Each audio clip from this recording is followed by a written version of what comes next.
मित्रांनो नमस्कार. कवी प्रवेश शो यूट्यूब चॅनलवर तुम्हा सर्वांचं मनपूर्वक स्वागत.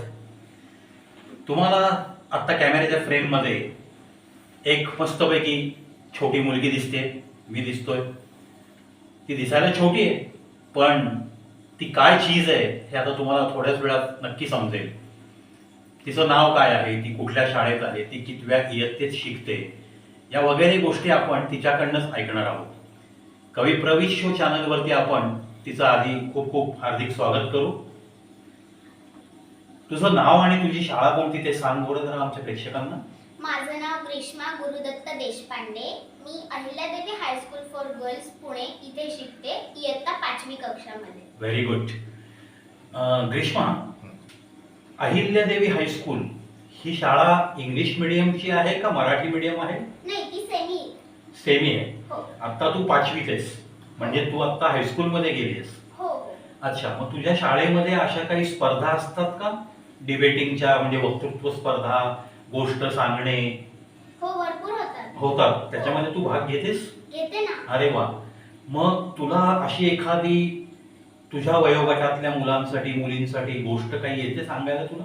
हो, ह्या वर्षी भाग घेतलेली आहे ना गोष्ट. बरं, एखादी गोष्ट तू सांगू शकशील? हो माझ्या कॅमेऱ्याकडे बघत सांगणार तू? हो, सांगेन ना. क्या बात आहे. काय ती गोष्ट म्हणजे? त्या गोष्टीचं शीर्षक आहे हातापायाने पाहण्याची गंमत. ती अंध मुलींची गोष्ट आहे. अरे वा. मी गोष्टीला सुरुवात करते. Very good.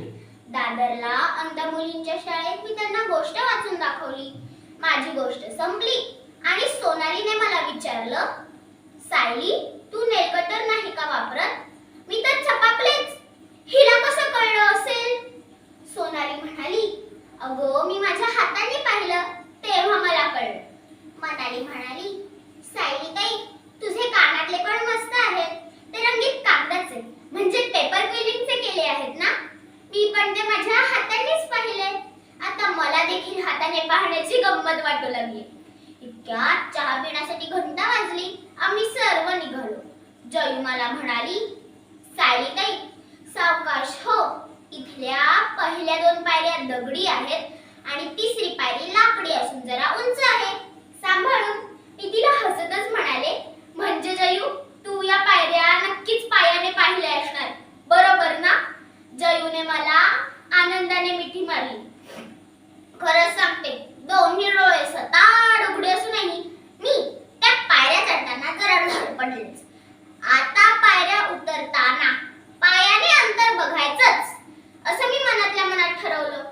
चहा प्यायला आम्ही सर्वजणी हॉलमध्ये गेलो आणि मला नवलच वाटलं.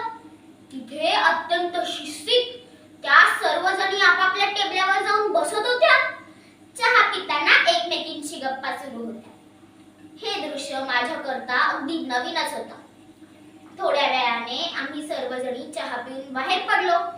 त्या पायऱ्यांपाशी येताच मी चटकन डोळे बंद केले आणि पायानेच पाहत त्या 3 पायऱ्या उतरले. जमिनीवर पाय टेकताच जयूने मला विचारलं, सायली, आता पायऱ्या उतरत असताना तू डोळे बंद केले होतेस की नाही? खरं सांग. मला कळेच ना की मी हळूच डोळे बंद केल्याची गोष्ट तिला कळलीच कशी? मी काहीच बोलत नाही हे पाहिल्यावर तीच मला म्हणाली, ताई, तुला असं वाटलं असेल ना की मला कसं कळलं? हो ना? मी तिला म्हणाले, हो. अगं मला खरंच कळलं नाही की तुला कसं कळलं. सांगू? ती अधीर होत म्हणा. मी म्हणाले तिला, हो ग सांग ना.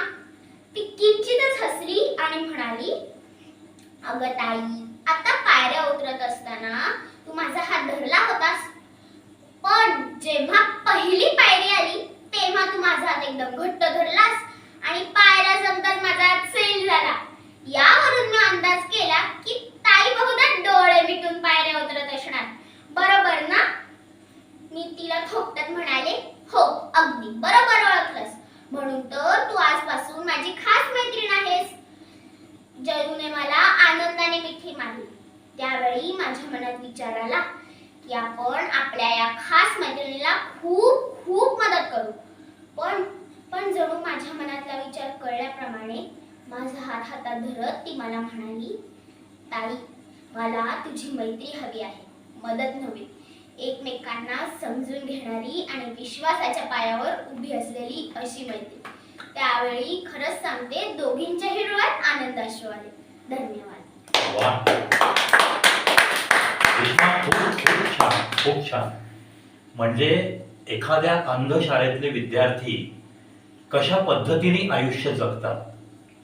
आता ग्रीष्मा, त्या कथेमधली हिरोईन, ही डोळस आहे, तिला सगळं दिसतंय, पण आपल्या अंध मैत्रिणीचं दुःख, ती कसं जीवन जगत असेल हे जाणून घेण्यासाठी ग्रीष्मा पायऱ्या उतरताना डोळे मिटून पायऱ्या उतरायचा तिने प्रयत्न केला. पण डोळस माणूस अंधांसारखा नाही जगू शकत. म्हणजेच ग्रीष्माने तिचा हात घट्ट धरलेल्या त्या संवेदनांवरनं त्या अंधच्या मैत्रिणीने ओळखलं की ग्रीष्माने आपण पण अंध आहोत, आपण असं जगू शकतो का, असं जगण्याचा तिने काही सेकंद का होईना प्रयत्न केलाय. आणि म्हणूनच त्या मैत्रिणीला हिची मैत्री हवी अशा भावना मनात आल्या. पहा मित्रांनो, खरोखर मी पण एका अंधशाळेला व्हिजिट दिलेली आहे. तसा मी 2-3 शाळांमध्ये जाऊन आलोय. या अंध लोकांच्या त्या संवेदना, त्या भावना, ती दुःख हे जाणून घेण्याचा मी पण प्रयत्न केला होता. आणि म्हणूनच मला ही गोष्ट तुम्हाला ग्रीष्माच्या ओठातून तुमच्या कानापर्यंत आणि कानापासून तुमच्या मनापर्यंत मला पोचवायची होती. त्यासाठीच मी माझ्या या हिरोईनला, आजच्या आपल्या व्हिडिओतली ही हिरोईन आहे, माझी पुतणी आहे, ती माझ्या भावाची मुलगी आहे, म्हणून मी ग्रीष्माचं पण खूप खूप अभिनंदन करतो. ग्रीष्मा, या गोष्टीमध्ये त्या हिरोईननी म्हणजे तू जी संवेदनशीलता दाखवलीस, तीच संवेदनशीलता तू कितीही मोठी झालीस तरी तुझ्या मनामध्ये अशीच टिकून राहू दे. आपल्यापेक्षा जे काही कमी ह्याच्यात आयुष्य जगतात त्यांच्याविषयी आपल्या भावना अशाच उच्च प्रतीच्या हव्यात. तुझ्यामध्ये एक चांगली स्त्री दडलेली आहे. त्या स्त्रीचा पण मी खूप खूप मनपूर्वक सन्मान करतो. पुन्हा एकदा तुझं ही गोष्ट सांगितल्याबद्दल मी लाख लाख अभिनंदन करतो. आणि तुझ्यावरती संस्कार करणाऱ्या तुझ्या आईबाबांचं पण मी मनपूर्वक अभिनंदन करतो. अर्थात ग्रीष्मा, तुझ्या या शाळेची, हायस्कूलची ही सुरुवात आहे, म्हणून तुला खूप खूप शुभेच्छा मी अर्पित करतो. तुझ्या मनामध्ये जी जी स्वप्न आहेत, जे काही तुला बनायचं तू ठरवलंयस, त्या सगळ्या स्वप्नांना योग्य मूर्त स्वरूप यावं, तुझी स्वप्नपूर्ती व्हावी, तुझ्या आयुष्यात तुला कोणत्याही अडचणी येऊ नये, याच तुला कवी प्रवीण शो युट्यूब चॅनलच्या लाख लाख शुभेच्छा अर्पित करतो. आणि अक्षरशः तुझे मी धन्यवाद मानतो. माझ्या चॅनलवर तू आलीस, खूप खूप अभिनंदन, खूप खूप आभार तुझे. थँक्यू.